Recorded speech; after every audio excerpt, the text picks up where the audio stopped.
Thank you so very much, and good morning. What a beautiful day and a wonderful occasion. I want to offer my additional congratulations to my longtime friend, Mark Warners, and just add and say that to the ladies and to Mr. Smith and all the donors, this is a remarkable thing you have done. And Mount Vernon is really experiencing a remarkable new chapter of vitality in our nation's life. If you think about the opening of both the Visitor Center and this library in the last 10 years, you can see that this is an institution built to last that has so much to offer in the days ahead, and I'm thrilled to be part of it. You have not only the sitting governor of Virginia, Governor McDonnell here, but three of the 8 former governors, Mark Warner, myself, and George Allen. I think we have the feeling that while we might not recommend public office even to our kids or friends, if you have to be in public office, you should be in public office in Virginia, because we have so many opportunities like this, and we care very, very deeply about our history. One of the most eloquent writers about history was a Mississippi novelist, William Faulkner, but we kind of claim him in Virginia because he taught at the University of Virginia for a while. And Faulkner has a number of great comments about history. First, he said, "The past is not dead. In fact, the past isn't even past." But the one I like best is Faulkner's description of history. History is the effort to create a usable past.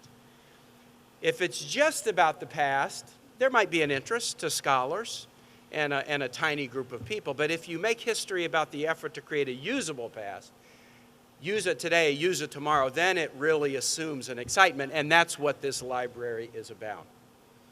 We have an interesting Senate tradition.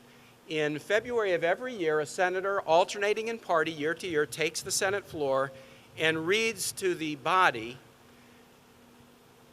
George Washington's farewell address to Congress. Now, there have been many great speeches in American life. The second inaugural of Lincoln, or his Gettysburg Address, President Roosevelt's address to Congress at the start of the Second World War, President Kennedy's inaugural, or you could think of the Martin Luther King speech, but there's only one speech that is read every year to the Senate of the United States, and it's George Washington's advice to Congress as he departed.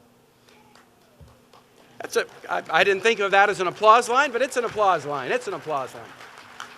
The reason it's read every year is it's like a crystal that has, 360 degrees. You hear it every year, and you grab onto something new and different in that same speech. It's so powerful. The speech warns of the dangers of partisanship. It warns of the dangers of regional factionalism.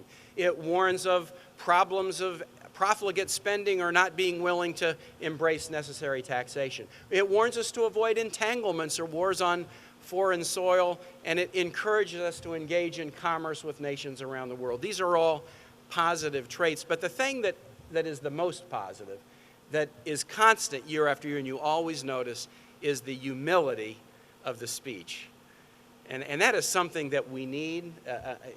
Humility is a precondition, I believe, to listening and compromise, and that is what George Washington offers us today, and it is what we so desperately need. The vote that Senator Warren and I are going to cast is a vote of all things to try to keep government open.